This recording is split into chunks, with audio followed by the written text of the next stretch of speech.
Hey guys, welcome back. This is Johnny Meggs, here for another strategy game tactics video. Again, we're playing Command & Conquer 3 Kane's Wrath, and for this video I'm going to be showing you the rusher tactic. If you've seen the last video, we concentrated more on the turtle tactic, which was the hard defense on the outside and amassing high-tech units to defeat the foe. For the rusher tactic, what we're going to play as today, we're going to aim for a lot of little units, a lot of light units, and we're going to try to overwhelm the enemy quickly. Today I'm going to be playing on the same map as I did before. We're going to be playing as the Global Defense Initiative against the Brotherhood of Nod, and the last video I played as Nod. So we're going to switch it up a little bit here.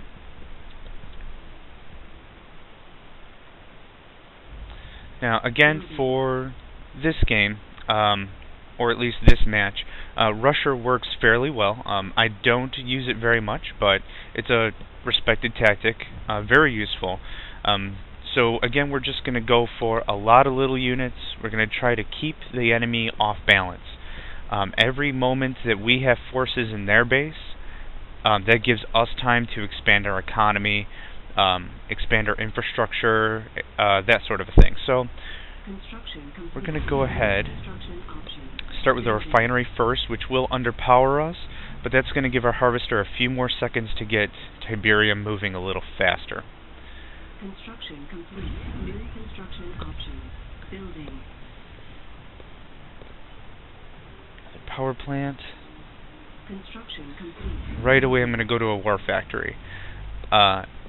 Now, this might seem a little short-sighted, like we're shorting our economy in the long run, but what we're going to do is we're going to produce 2 harvesters out of the war factory, and then another refinery on top of that to ensure our economy is secure. One of the biggest tips I've ever given anybody when they play strategy games like this is economy, economy, economy. The enemy will defeat you faster than anything if you don't have a solid resource pool at your disposal and a solid income stream. So what we're doing right now is, this is probably all we're going to build. We're just going to maintain a solid income flow, and then once we get the money really flowing, we're just going to amass a ton of units and we're just going to knock on their front door. And we're looking pretty good so far. Here's our second refinery. And once that harvester's done, it's go time. Perfect. And what I'm going to do is I'm going to force some of these units in, even though they're not full. The blue bar indicates the quantity of Tiberium in their holds, just so we can get that money going, because we need to emphasize speed on this one. So I've selected pit bulls and APCs. I'm going to fill the APCs full of missile squads, and this is going to be a good offensive against structures. What do you got here? You're almost full. Okay, good. So we got a good rhythm going on. Once we get maybe a few more units here, maybe 1 or 2 of those APCs will start attacking right away. Good. We've got harvesters waiting. This is good. So that money stream is pretty solid. And what we're going to do is we're going to change the stance. In this game, units have a stance, which determines whether or not they attack enemy units, if they guard a certain area, that sort of a thing. So we're going to go ahead and get a couple of these APCs going, and then we're going to start attacking right away. I'm going to wait for one more. The APCs do have a machine gun mount in the front, which is going to be good against infantry, so just wanted to get some anti-structure stuff going, and we're just going to go right away. And as you can see, we've been producing units pretty much non-stop, and our money flow has been very solid. Oh, enemy unit sighted. I'm sure it was an engineer over here. Yep, it was. You know what?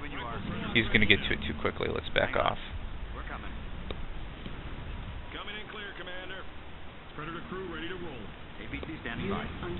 Yep, I was afraid of that. So what we've got is, they've already captured a turret, a civilian turret, so we're going to swing a little wide, but that's okay. That's not going to stop the overall tactic that we're going to produce here.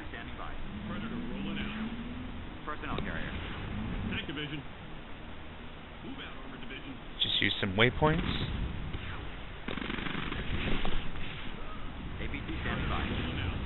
And we've already got armor superiority here. Oh, I didn't see you get produced.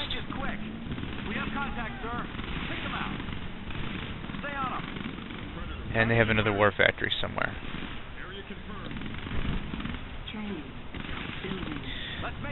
Now, while we're here instigating with them, this gives us plenty of time to go back to our base and start building up stuff. But what we're going to do is we're just going to put on a little more pressure here. Okay, now we're going to emphasize on production structures because we want them to stop building units. And actually, once we've taken out one or two of those production facilities, we've pretty much got this one in the bag.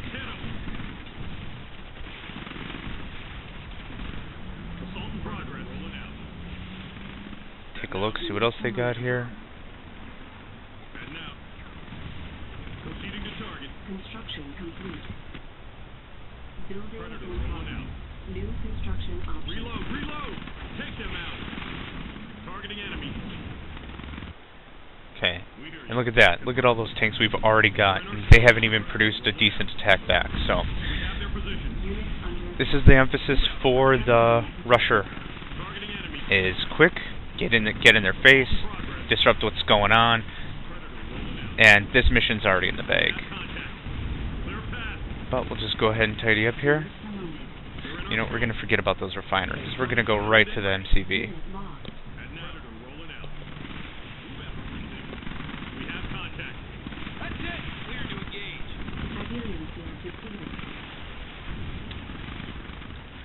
Okay, and even though we've used up all our local resources, there's still plenty around, so I wasn't really too concerned. Even without those resources, we've already done an excellent job really tripping these guys up. And now our tank battalion has arrived. My goodness, enough with the bikes, guy. Unit under attack. We have contact. Area confirmed. Assault in progress. Oh, now they're building defense, but that's going to be a whole lot of too little too late. Assault in progress.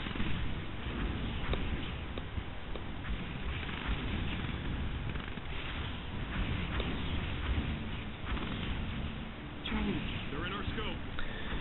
As a side note, always concentrate on having that strong economy that I mentioned earlier.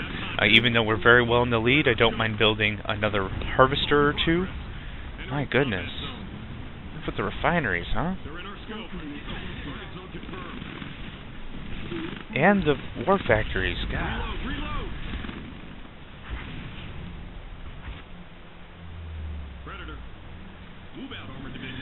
Now that we've definitely got them on our toes, we're going to start teching up some more. So we're going to go ahead and build, get aircraft going on. Actually, we're going to pass on that tech center. We're just going to go straight to aircraft. I was thinking I wanted bombers, but this is going to be over far too quickly for bombers to be effective.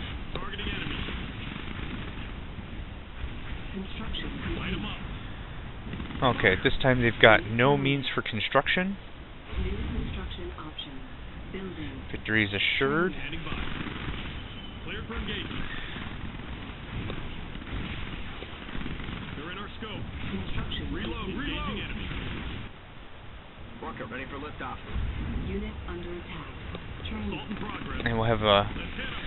If this match was going to take much longer, or if there was a secondary enemy base, we have aircraft coming out, so that's really going to keep the push on.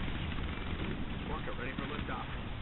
And we've got some other enemy units and structures probably still around. Those civilian structures are going to count, so we're going to go ahead and take care of those. Insufficient funds. Enemy base sighted. Ready for battle. Yep. Proceeding to target. Let's just set up our land units to take care of that. Nice and easy.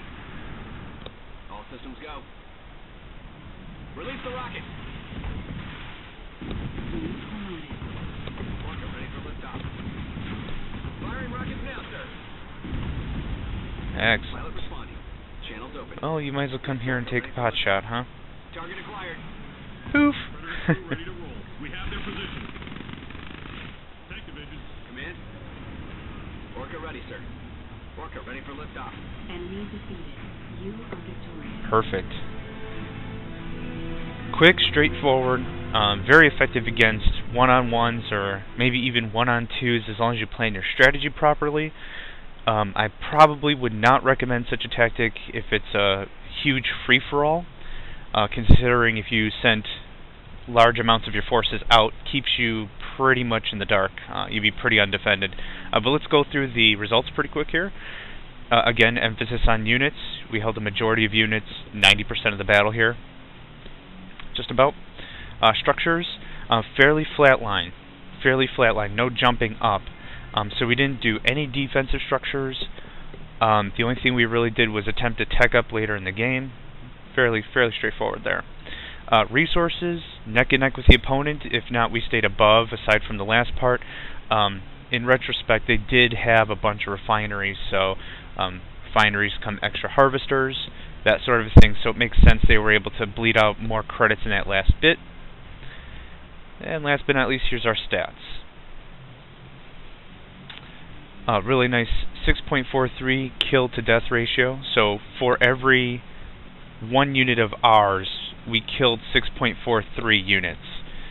And then inversely, they used, well, I guess every 16% of their guys killed one of ours. So anyway, good match.